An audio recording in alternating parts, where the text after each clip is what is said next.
Hello and welcome to my channel. My name is Peter Abraham. I'm a second career registered nurse primarily focused in advanced illness, those that would qualify for either palliative care or hospice care. Those are two separate services. I'm also a certified end-of-life doula through the International Doula Life Movement. If you're new to this channel, welcome. Thank you so much for taking the time to visit. In this channel, we have discussions related to death and dying. After all, we are all going to die. Wouldn't it be better off if we were prepared, if we knew what was coming? All too often, as a hospice nurse, I hear families tell me, we never knew it was going to be like this. We didn't expect this. And they're not talking about that their loved one is dying. They're talking about the whole experience. They were unprepared for every step of the journey. And then it's rushing and catching up. And when that happens, often things are unintentionally missed. Wouldn't it be better if you were fully prepared? So the topic for today's discussion is going to be for my fellow end-of-life doulas. Sometimes we'll have discussions for my fellow hospice and palliative care nurses, for my fellow holistic nurses, sometimes for everyone at large who's more interested in the field of death and dying, including living wills, which is so critically important. But today I'd like to talk about a presentation, a workshop that I'm doing on Wednesday, September 3rd.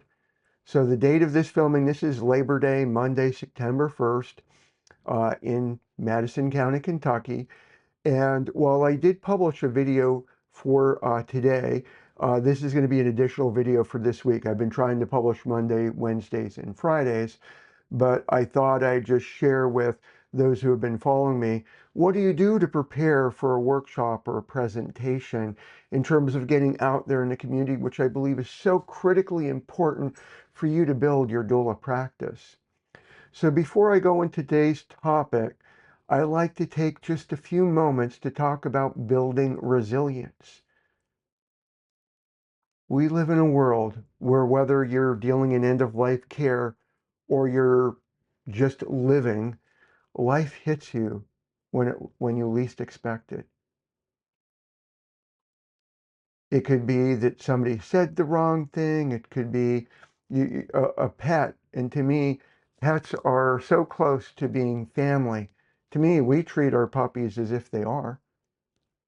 And you lose a cat or a dog, doesn't matter what type of pet, that's a loss. And if you have a lot of that going on in your life, and for some, I know for me, 2023 was unbelievably hard with death.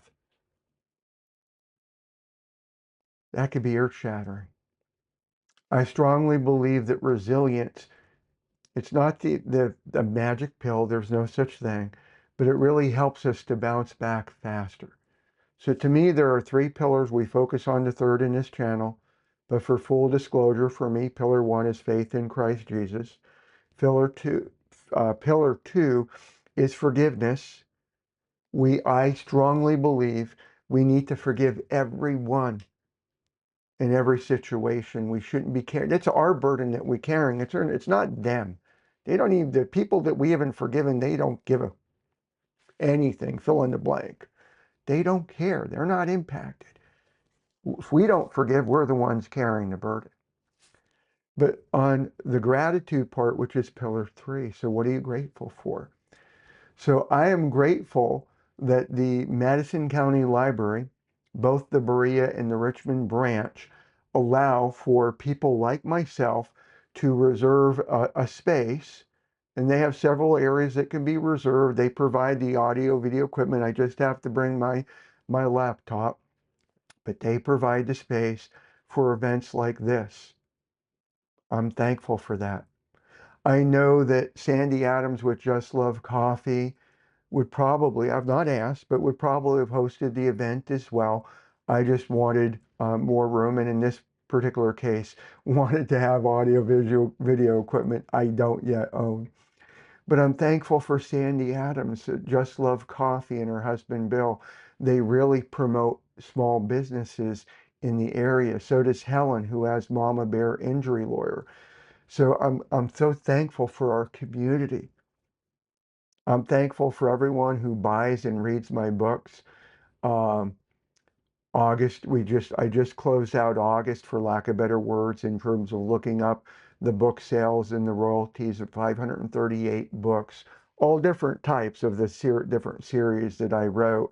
I did a look back. What's the top 10 books? I won't go too far down this rabbit trail. What are the top 10 books last month, last 90 days, life today, and all lifetime? It's the hospice books, my 21 book hospice series. And I was pleasantly surprised that my comprehensive, it's an 8.5 by 11. I almost didn't publish that book because I published two 6 by 9. So the 8.5 by 11 is the combined both of them. But my How to Become a Death Doula, the combined guide, was in that top 10. Granted, number 10, but wow. So I'm thankful for that. So going on to the topic for today's video, I would like to walk you through a little bit of what goes inside my head. Some of you don't panic, please. Um, so I created a flyer. All this that I'm going to be showing is either Canva or Microsoft Word. This is Canva. So I created a flyer. Canva allows you to do the QR codes. Um, that is to register. So that QR code would take to Eventbrite. So Eventbrite was wonderful. For something that's free, they don't charge you. So if it's free for Eventbrite, they don't charge you to put this all together.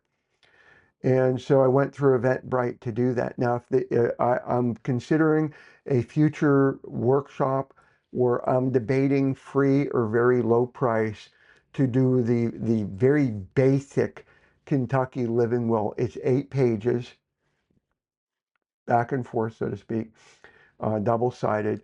I'm not sure yet, but I did the flyer in Canva and have it at different local places, as well as the library. I have the presentation itself. I did not print it out to show you. My goal for Wednesday is to do a recording of the session. It's 20 to 30 minutes of me presenting if no one asks questions, and then a lot of room for questions. I reserve the room for an hour. But in terms of whenever you do, I cannot emphasize enough the value of being out there in your community. An end-of-life doula, for me, is not just an end of life. Now, I've shared before, non-judgmental channel, you do you, me do me. You might be saying, I'm only doing vigils or I'm only doing companionship at the end of life.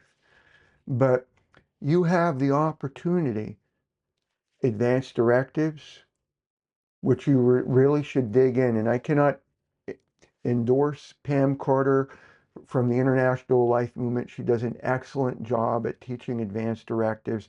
Deep dive, not the basics. But if you're out there in your community and they're seeing you over and over again, and I'm not talking necessarily daily, I'm planning on doing a workshop or a seminar once a month to every other month. Right now, my first is September 3rd. And for those of you who've been following it, I do try to be transparent. I've been doing remote doula work for close to 2 years now. But in Madison County, Kentucky, I'm fresh. Our family just moved late last year. I did have a wonderful opportunity through a Berea family connection to provide service out in Ohio remotely, but this is still new. So I'm practicing what I'm preaching, so to speak, get out there in the community. I'm going to business breakfast, business luncheons, passing out my cards. Friday, I had the opportunity to speak to, I believe there was at least a dozen, maybe slightly more, of healthcare professionals. I was at Arcadian Cove. That was an assisted living in Madison County. They had the terrorist representative, that's a skilled nursing in Madison County. They had a home care we're talking LPNs, RNs, a home health agency there. I believe it was Inhabit or Inhibit. Sorry, I'd have to. Sorry, one moment, please. Inhabit Home Health. So Brittany Kipp was there from Inhabit Home Health, and they had an adult daycare representative. They had two individuals that provide third-party non-medical support services, and several others. And I had 15 minutes to present what is an end-of-life doula. And I also operate an RN concierge service, so I was talking about the staff development and training. But that's so important to be out there. And I gave my card, and they took I had brochures. You're going to see one of the brochures that was for lack of better words, it's a free brochure, but a bestseller that I almost ran out of the brochures, that they were taking that was actually more popular than the staff training and development brochure. Have several, by the way, as the lesson learned. And by being out there in the community, word goes around when people are looking for this. It's going to be word of mouth is your most powerful venue. And in the best case, it's word of mouth for people who saw you operate with their family member, their loved one. But until you get there, word of mouth is being out there in the community. So I have a presentation that I work through. The overall foundation is based on Casey March, and I'll put her video in the description below. I've put it in other descriptions as well. Mine is that hers was based on what is an end-of-life doula. That's the main thing we have in common. She did the history of how did doulas come to be in terms of end-of-life doulas. Many people are aware of midlife doulas. Uh, I am horrible at history. It's a subject matter I come close to flunking every time I take tests, because I'm not, it was what year, and some tests are what month and date, and it's like, does that really matter compared to the now? And I do know history repeats itself, so I know history and context, just don't ask me dates and times. But she did what is an end-of-life doula, the history of the movement, and when you might need one. And she had her own set of handouts. I'm doing what is an end-of-life doula. What are the circles of care when we're talk of health care? So healthy and well, you're trying to make things do in your home, here and there to the hospital for acute care, ER and so on, long-term care, palliative care, hospice care. So I go through the different circles and how we fit into those circles and when you might need one. But whenever you do a presentation, I cannot encourage you enough to think about handouts. What are your handouts going to be? So I came up with, I'm going to do several handouts. So I have, and I'm not going to take you through every single page, but like a quick care reference, care options for your family. So looking at service comparisons with the reminder that end-of-life doulas do not compete with the different circles of care providers. We complement, we don't compete. Sorry, there you go, a little bit better on the focusing, and when to consider the different ones. And so it's a 4-pager, but 2 pages back and front, really, really quick. I like making sure that they have a reason to have the handout, so they can actually put in the information for their quick references. So I have that. Then I have a 8-page, 4-page double-sided end-of-life preparation guide. So even though we're not, the people that are attending, they may be healthy and well, I want them thinking of the what ifs. I have them thinking of the what ifs. And as part of that process, just so you know, and I like multi-layer, think like an onion. So on here, advanced care directives. And if you look at the one bullet, sorry, can't see where my fingers are going.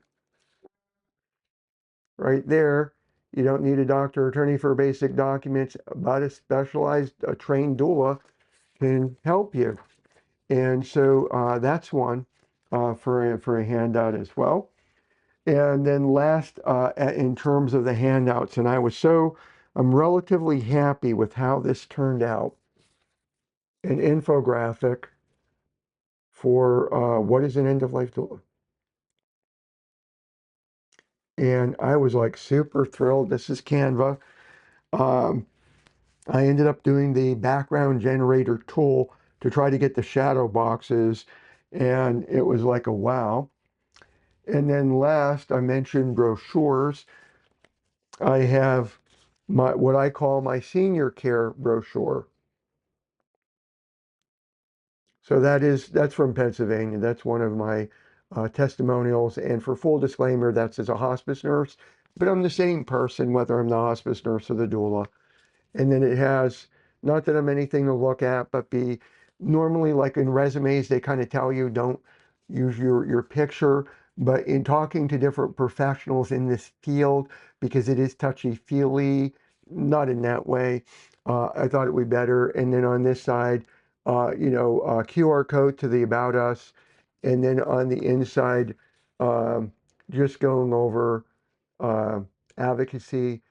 It does not say all the different services, but that's part of the reason why I ended up picking this.